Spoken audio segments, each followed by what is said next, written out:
At Healthcare Partners Medical Group, our mission is to provide the highest quality of healthcare to each and every patient. With 5 locations in Pahrump, we are local doctors you know and trust. We want to thank you for choosing us. Quality care starts here. You're watching KPVM News 46. Weekend Review.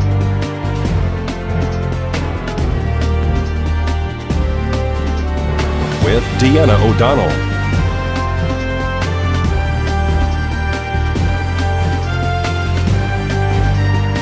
And Jason Koblenz.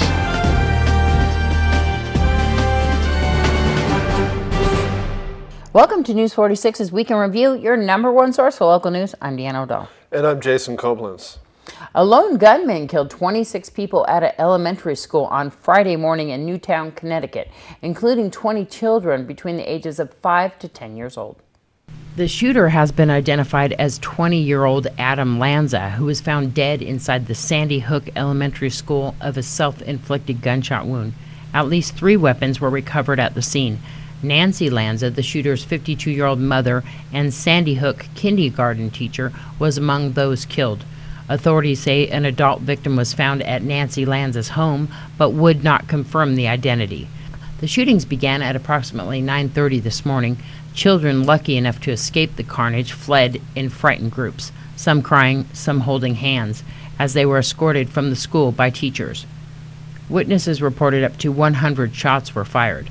The victims were all shot in one section of the school, believed to be 2 kindergarten classrooms. 18 of the children and 6 adults died at the school.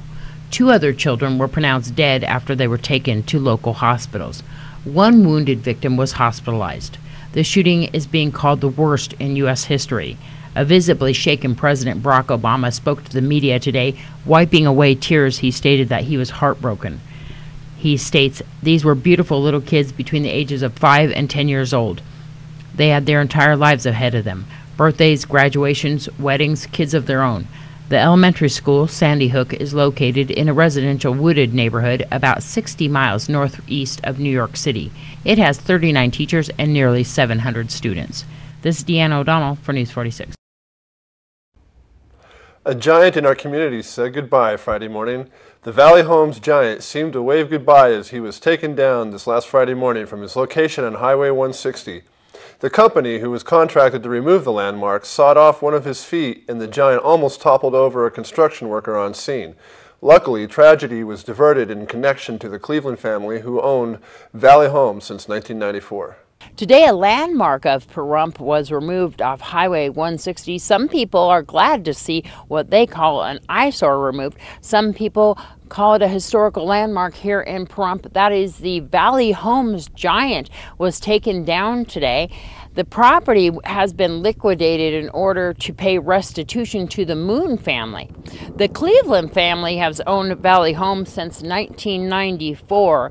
The day before Easter in 2006, David Cleveland and his wife Barbara Cleveland were chasing each other down Highway 372 in separate vehicles when Barbara Cleveland crashed her car near 372 and Highway 160. She was killed instantly. Later on that year, actually on Thanksgiving, David Cleveland was traveling southbound on Homestead Road at a high rate of speed. He was intoxicated at the time when he crashed head-on into 27-year-old father Jeremy Moon. Jeremy was killed on impact in that accident.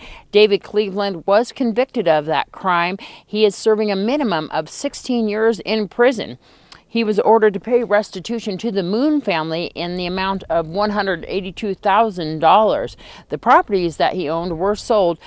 Today, the Valley Homes giant coming down means different things to different people. One thing it means for sure is the end of an era. This is Deanna O'Donnell for News 46.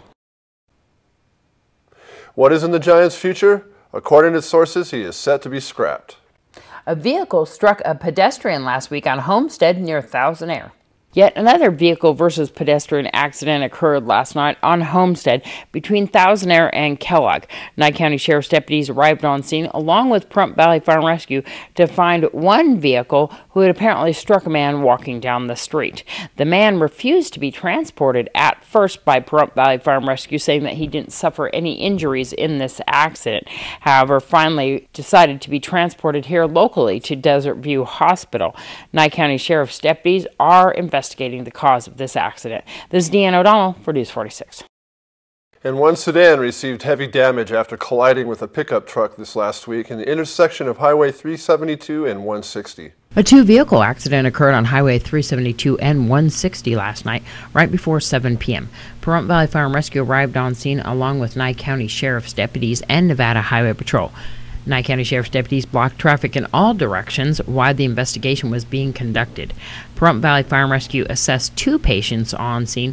One elderly female inside the sedan was transported locally here to Desert View Hospital.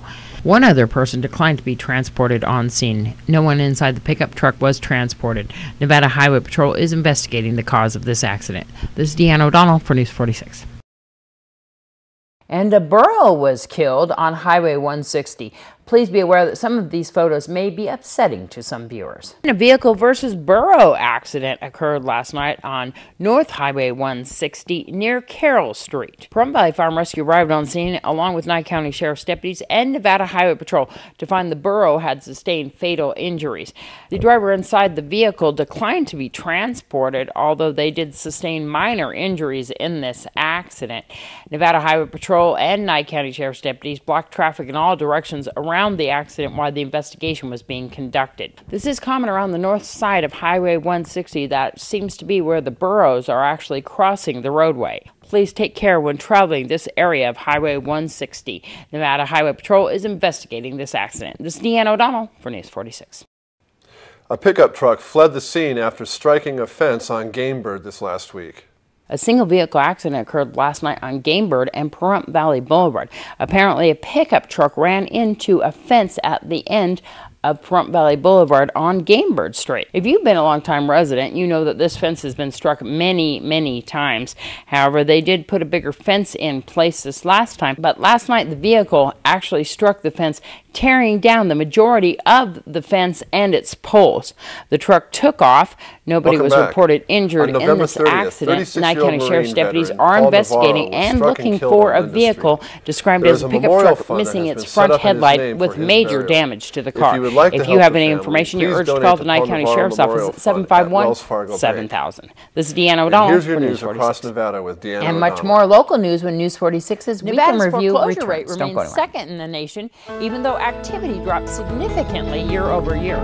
Reality Track reports today that Nevada's November foreclosure rate is down 54% year over year,